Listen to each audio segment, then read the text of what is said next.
지금부터는 물류센터 투자 측면에서 입지 선정 및 임대료 결정 요인에 관한 연구라고 제가 박사과정 졸업 논문과 그리고 2020년 말에 부동산 분석 학회에 제출했던 논문인데요.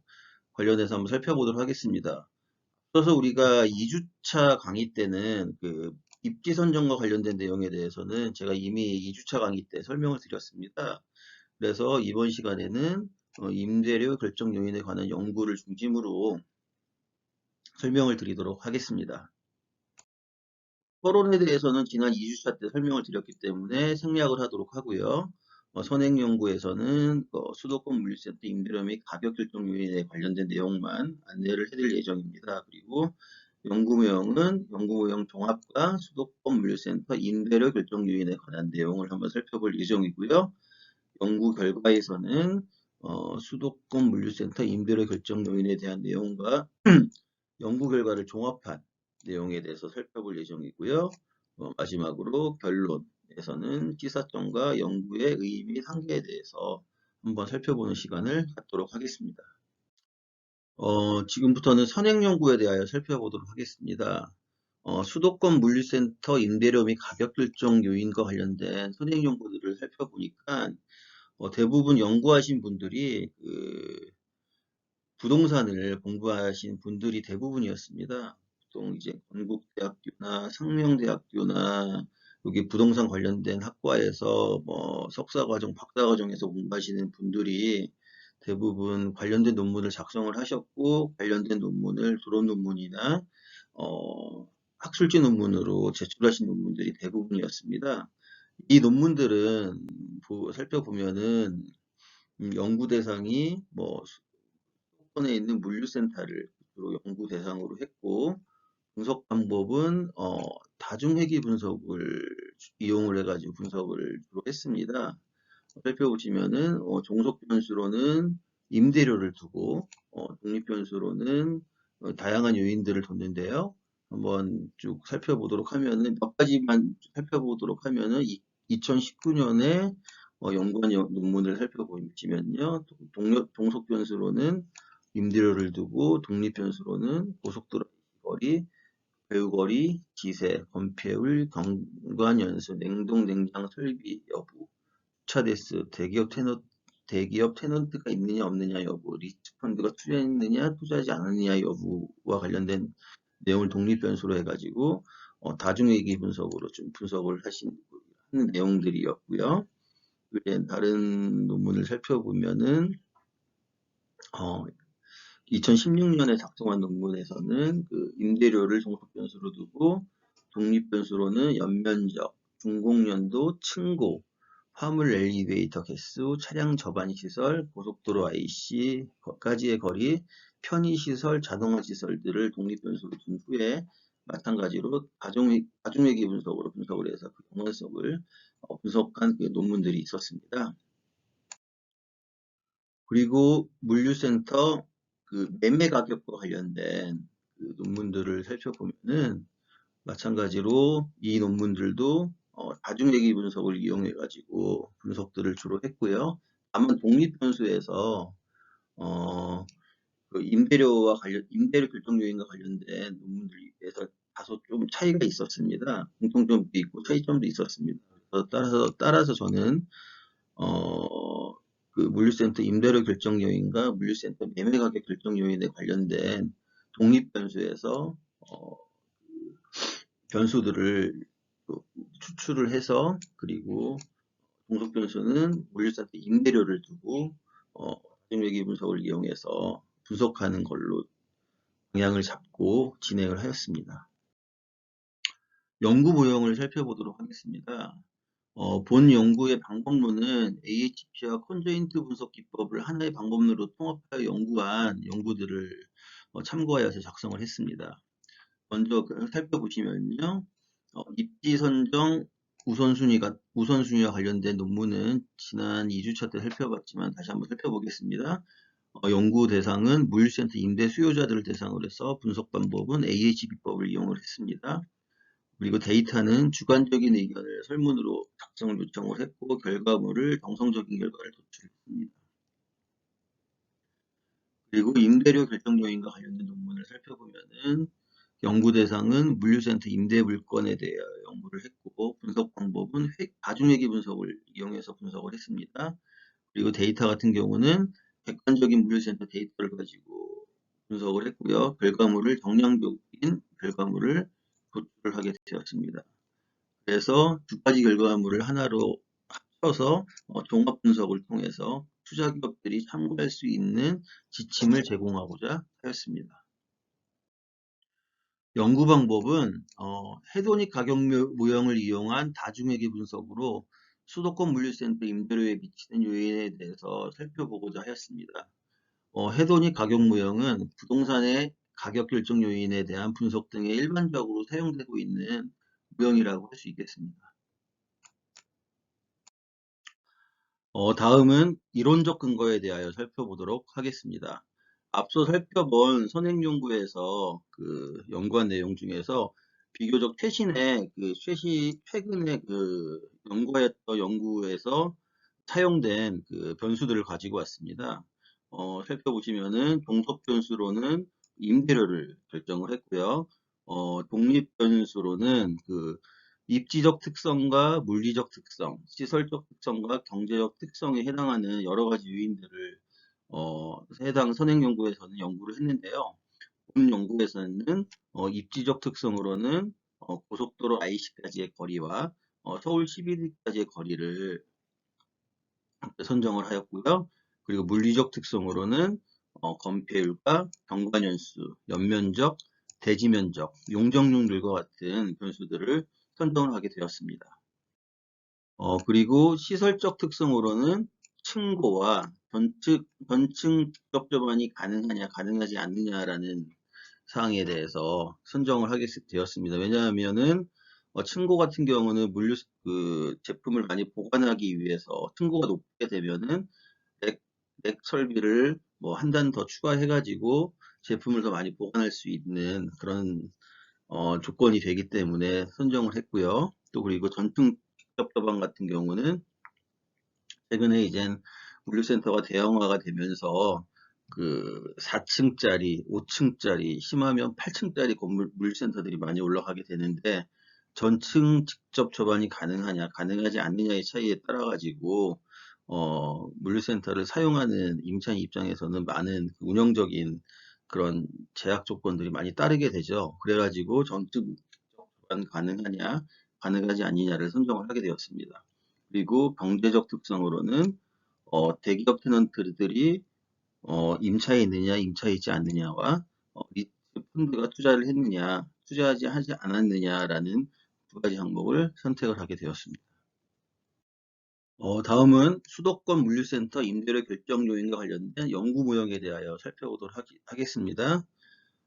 보시는 바와 같이 그 입지적 특성에 해당하는 고속도로 IC까지의 거리와 서울 CBD와의 거리, 그리고 물리적 특성에 해당하는 건폐율, 경관연수, 연면적, 대지면적, 용적률, 그리고 시설적 특성에 해당하는 층고와 전층 직접 접안이 가능하냐, 가능하지 않느냐 여부, 그리고 경제적 특성에 해당하는 대기업 테넌트가 입주해 있냐, 입주해 있지 않느냐, 그리고 리츠펀드가 투자했느냐, 투자하지 않았느냐라는 이러한 변수들이 물류센터 임대료에 어떠한 영향을 미치는지 를 살펴보고자 그 연구모형을 설정하게 되었습니다. 본 연구는 그 해도닉 가격 모형을 이용한 다중회계 분석으로 수도권 물류센터 임대료에 미치는 요인에 대하여 살펴보고자 합니다. 선행 연구를 기반으로 말씀드린 바와 같이 11가지 측정 요인을 우선 도출하였고 관련된 요인들 같은 경우는 물류 분야의 경력 15년 이상의 물류 전문가들과 심층 인터뷰를 거쳐서 확정을 하였습니다. 그리고 여기서 또 한 가지 고려한 사항은 본 연구는 그 투자자들한테 투자할 수 있는 그러한 상황에 대해서 의사결정할 수 있는 상황에 대해서 판단하고자 하는 지침을 제시하기 위한 것이기 때문에 신축 물류센터, 그러니까 새로 개발하는 물류센터에 해당하는 그러한 요인에 관련된 것만 추려가지고 여러 가지 그 요인들을 결정하게 되었습니다. 다음은 연구 가설을 살펴보도록 하겠습니다. 연구 가설은 전체적으로 12개를 선정을 하였습니다. 한번 하나하나 한번 살펴보도록 하겠습니다. 첫 번째로는 고속도로 IC까지의 거리가 가까울수록 물류센터 임대료가 상승하냐라는 내용인데요. 이거는 이제 입지 선정 우선순위 연구와 연계해서 앞서서 우리가 2주차 강의 때 살펴본 입지 선정 우선순위 연구에서 사용하였던 그러한 요인들과 연계해서 결정을 하게 되었고요. 부에 영향을 미친다라고 가설을 설정을 하였고, 서울 CBD까지의 거리가 가까울수록 물류센터의 임대료가 상승한다라는 내용도 마찬가지로 입지선정 우선순위 연구와 연계하여 결정을 하게 되었습니다. 세 번째로는 물류센터 경관 연수가 짧을수록 물류센터 임대료는 상승하게 된다라고 결정했고요. 네 번째로는 연면적이 넓을수록 물류센터의 임대료는 하락. 다섯 번째, 대지 면적이 넓을수록 물류센터 임대료는 상승. 여섯 번째, 건폐율이 클수록 물류센터 임대료는 상승. 일곱 번째, 용적률이 클수록 물류센터 임대료는 상승. 그리고 여덟 번째, 층고가 높을수록 물류센터 임대료는 상승. 아홉 번째, 전층 차량 접안이 가능하면 물류센터 임대료는 상승한다. 열 번째, 대기업 테넌트가 입주해 있으면 물류센터 임대료는 하락하게 된다. 11번째, 리츠펀드가 투자한 물류센터 임대료는 상승하게 된다. 마지막으로 12번째는요. 수도권에 위치한 물류센터와 동부권역에 위치한 물류센터 간에는 입지 특성에 따라 임대료 차이가 발생을 한다라고 결정을 하게 되었습니다. 자료 수집 및 분석 방법입니다. 조사 기간은 2019년 12월 3주차부터 2020년 4월 4주차까지에 걸쳐서 진행이 됐고요. 자료 출처는 물류부동산 회사에서 현재 임대 컨설팅으로 활용 중인 물류센터 관련된 정보들을 바탕으로 해서 작성을 했습니다. 데이터 선정 근거는 임대료 정보 같은 경우는 물류부동산 관련 회사에서 제공한 정보를 근거로 작성을 했고요. 거리 측정은 네이버 맵과 카카오 맵을 통해서 측정을 했고, 건축물 대장 정보는 경기부동산 포털과 일사편리와 같은 사이트를 통해서 확인을 하였습니다. 분석 도구는 SPSS를 이용해서 분석을 하였고요. 분석 방법으로는 다중회귀 분석과 단계적 회귀 분석을 사용을 하였습니다. 다음은 연구 결과에 대해서 살펴보도록 하겠습니다. 먼저 변수의 기초 통계력입니다. 상온 임대료 같은 경우는 최소값이 13,000원부터 최대값이 47,000원 조사가 됐고요. 고속도로 IC까지의 거리는 최소값이 1km, 최대값이 17km로 조사가 됐습니다. 그리고 서울시청까지의 거리는 최소값이 14km, 최대값이 100km로 결정이 됐고요. 경관연수 같은 경우는 뭐 신축된 물류센터부터 해가지고 최대 26년대 물류센터로 조사가 됐고, 기타 연면적과 건폐율, 용적률, 층고 등이 보시는 바와 같이 조사가 되었습니다.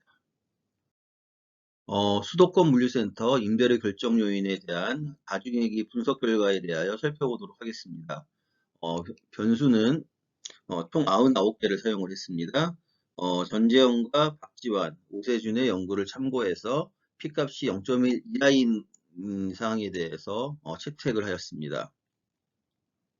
한번 살펴보시면은 입지적 특성에서는 서울시청까지의 거리가 유의 수준 0.00 범위 안에서 채택이 됐고요. 그리고 물리적 특성에서는 경관연수가 유의수 P값이 0.05 수준에서 채택이 됐습니다. 그리고 용적률이 P값이 0.058 수준에서 채택이 되었습니다.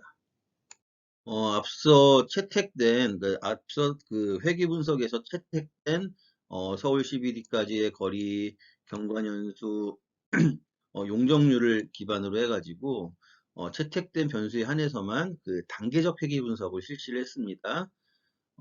단계적 회귀 분석 결과를 살펴보면은 모형 1에서는 서울 CBD까지의 거리가 수도권 물류센터 임대료의 76.7%의 모형의 설명력을 보였습니다. 그리고 두 번째로 그 물류센터 경관연수가 추가된 모형 두 번째에서는 설명력이 2.9%가 증가하여 79.6%의 설명력이 있었고요. 그리고 경관연수가 추가된 모형 3에서는 5%의 설명력이 증가해서 80.2%의 그 설명력이 있었습니다. 물류센터 임대료의 가장 큰 설명력이 있는 변수는 서울 CBD까지 거리로 확인이 되었습니다. 다음은 동부권역에 있는 46개 물류센터를 대상으로 해가지고 다시 그 회계 분석을 실시를 하였습니다. 한번 살펴보시면요. 동부권역에 있는 46개 물류센터를 대상으로 해서 실시한 다중회계 분석에서는 입지적 특성에서는 서울시청까지의 거리, 물리적 특성에서는 경관연수, 연면적, 대지면적, 용적률, 그리고 시설적 특성에서는 전층 직접 접안, 경제적 특성에서는 대기업 테넌트 입주 여부가 어, 임대료에 유의미한 영향을 미치는 것으로 분석이 되었습니다. 또 수도권 물류센터를 대상으로 해서 그 단계적 회기 분석을 실시한 결과와 마찬가지로 동부권역에 있는 물류센터를 대상으로 해서도 회기 분석에서 채택된 변수들을 대상으로 해서 단계적 회기 분석을 실시를 하였습니다. 자세한 설명은 뒷장에서 설명을 드리도록 하겠습니다. 동부권역 그 물류센터를 대상으로 해서 회계 분석을 한 결과 유의한 결과로 분석된 요인들을 투입해서 단계적 회계 분석을 실시를 했습니다. 단계적 회계 분석 결과를 살펴본다고 하면은 첫 번째로 입지적 특성, 서울 CBD까지의 거리가 투입된 모형 1에서는 41%의 설명력을 보였고요. 두 번째로 물리적 특성, 물류센터 경관연수, 연면적, 대지면적, 용적률이 추가된 모형 2에서는 설명력이 28.4% 증가한 69.4%가 보였습니다. 그리고 시설적 특성, 전측 직접 접안 가능 여부가 추가된 모형 3에서는 설명력이 6.6% 증가한 76%가 보였고요. 경제적 요인, 대기업 테넌트가 입주해 있느냐 아니냐 여부에 따라서 그것들이 투입된 모형 4에서는 설명력이 4.8% 증가한 80.8%가 설명이 되었습니다. 따라서 결과를 살펴보면은 물류센터 임대료에 가장 큰 영향력이 있는 변수는 연면적, 용적률, 물류센터 경관연수, 대지면적, 서울 CBD까지의 거리, 전층 직접 접안 가능 여부, 대기업 테넌트 입주 여부 순으로 확인이 되었습니다. 다음은 그 가설 검증을 결과를 비교한 표입니다. 수도권 물류센터를 대상으로 해서 회계 분석한 결과와 동부권역 물류센터를 대상으로 해서 분석한 결과에 대한 가설 검증을 비교를 하였는데요. 한번 살펴보도록 하겠습니다. 보시는 바와 같이 서울 CBD까지의 거리가 가까울수록 물류센터 임대료가 상승한다라는 부분은 수도권과 동부권역 모두 채택이 되었습니다.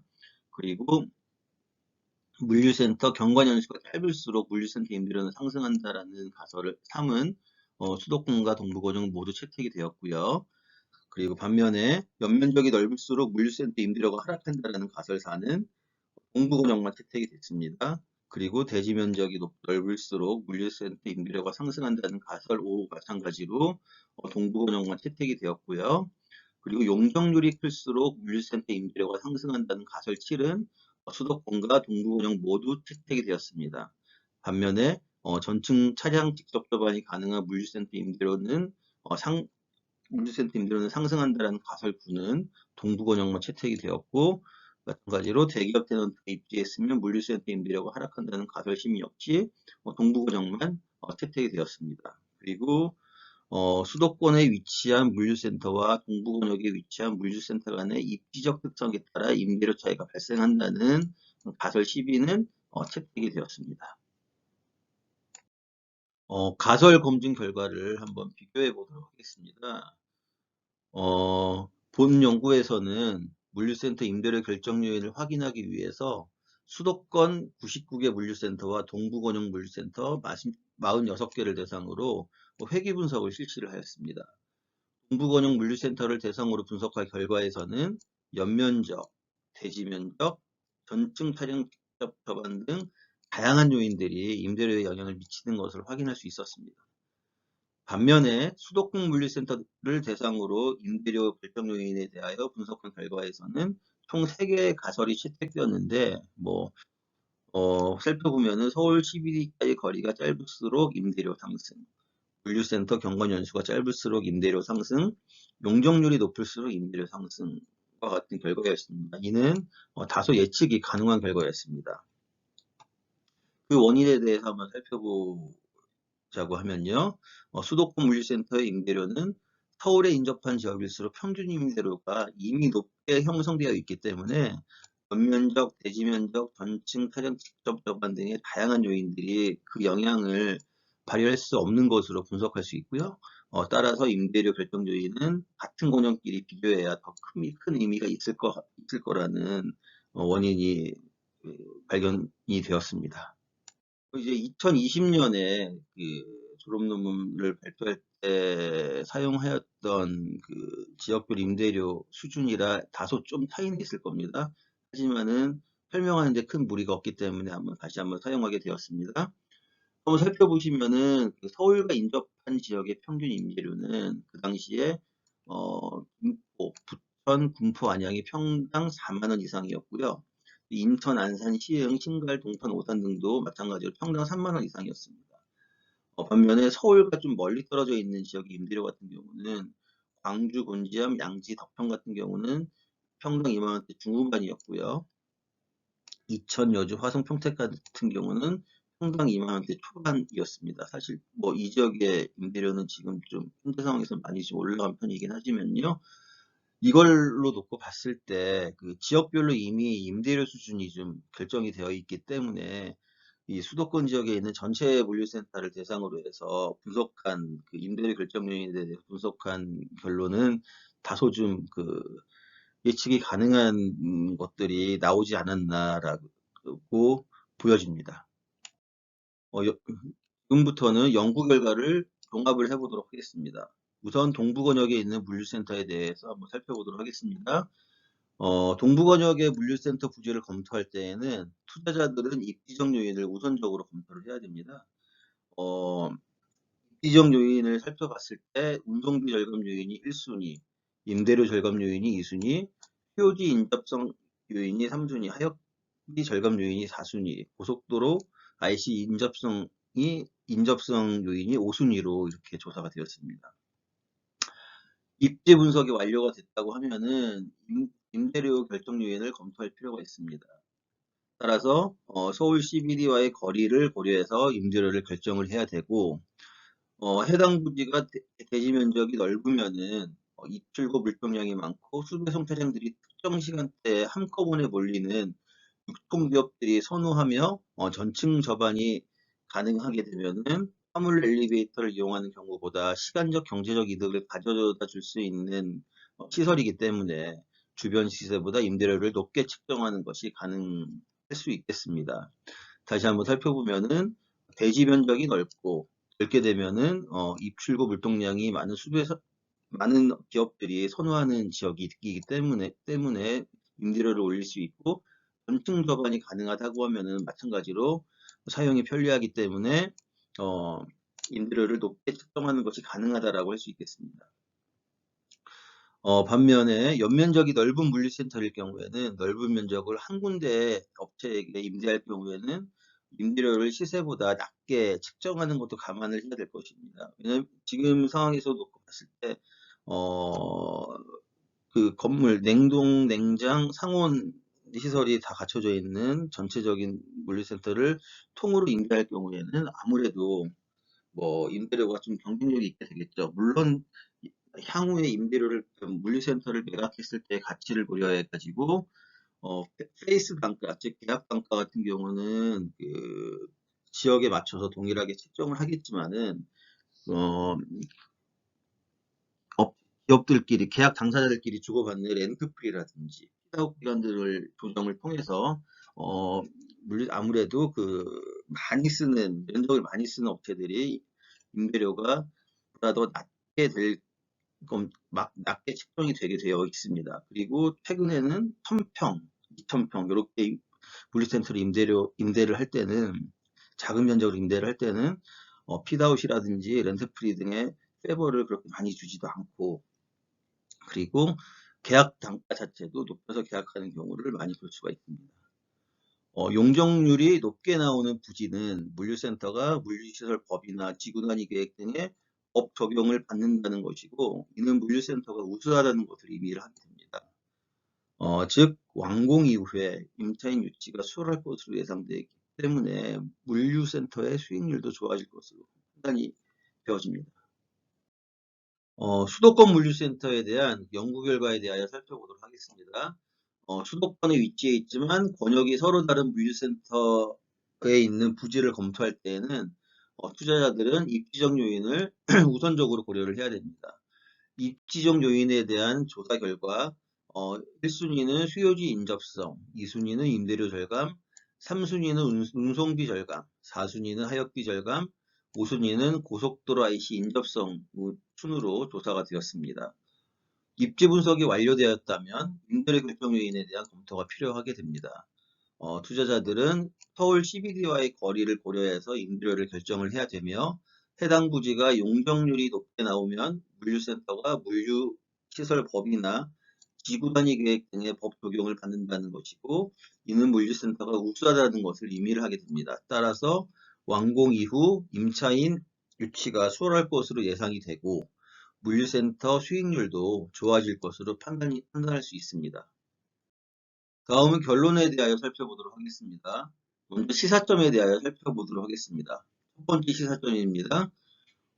물류센터 투자 기업들은 서울 인접 지역에 복합 물류센터 투자를 확대해야 합니다. 아주 당연한 얘기죠. 살펴보면은 온라인 쇼핑 매출액 증가로 서울 인접 지역에 위치한 복합 물류센터 임대 수요가 증가를 하고 있습니다. 온라인 쇼핑 매출의 증가는 물류센터 공급에 긍정적인 영향을 주는 중요한 요인이기 때문에 서울 CBD와의 거리가 가까울수록 임대료가 상승하지만은 또 수요지 인접성을 1순위로 선호하는 것으로 결과가 나왔습니다. 시사점 두 번째로는 물류센터 부지를 검토할 때 임대 수요자들의 입지 선호 요인을 우선 살펴본 후에 적합하다고 판단이 되면은 임대료 결정 요인에 대하여 물류센터 설계 요인 등의 객관적인 데이터로 살펴보아야 합니다. 배후 시장과의 접근성이 좋은 곳에 물류센터가 입지하게 되면 물류센터 개발 이후에 물류센터를 매각하는 엑짓 구조를 만들어낼 수가 있습니다. 그리고 본 연구의 결과에서도 권역에 따라 물류센터 임대 소유자들의 입지 선호도에 차이가 발생하는 것을 확인할 수 있었습니다. 다음에 연구의 의의에 대하여 살펴보도록 하겠습니다. 첫 번째로는 학문적 관점에서의 의의에 대해서 살펴보도록 하겠습니다. 첫 번째로는 그 AHP 분석 기법과 다중회귀 분석을 이용해서 물류센터 입지 선정 우선순위와 물류센터 임대료 결정 요인에 대하여 연구함으로써 투자 기업들의 의사결정 프로세스가 논리적이고 객관적으로 진행될 수 있는 하나의 방법론을 제시하였다고 할 수 있겠습니다. 기존의 연구들을 살펴보면은 물류를 전공하신 분들은 대부분 물류센터 입지 선정 요인에 대한 논문을 작성을 하셨고요.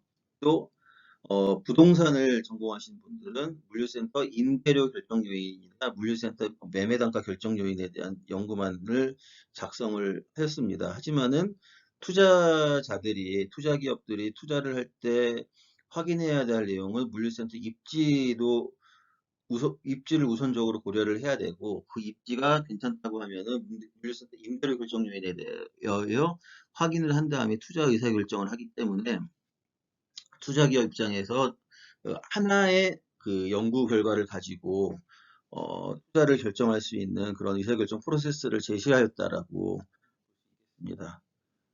두 번째로는 단계적 회귀 분석을 통해서 서울 CBD까지의 거리 변수를 투입한 모형 1의 설명력이 지역에 따라 큰 차이, 수도권 물류센터 같은 경우는 76.7%, 동부권역 같은 경우는 41%큰 차이가 발생한다는 결과를 확인함으로써 AHP와 회귀 모형 간의 연계성이 있음을 확인을 하였습니다.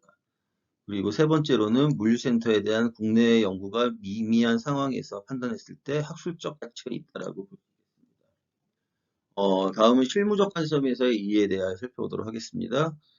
첫 번째로는 입지 선정 요인과 임대료 결정 요인에 대한 연구를 수도권과 동부권역으로 구분하여 비교함으로써 지역별로 차이가 있음을 제시를 하였습니다.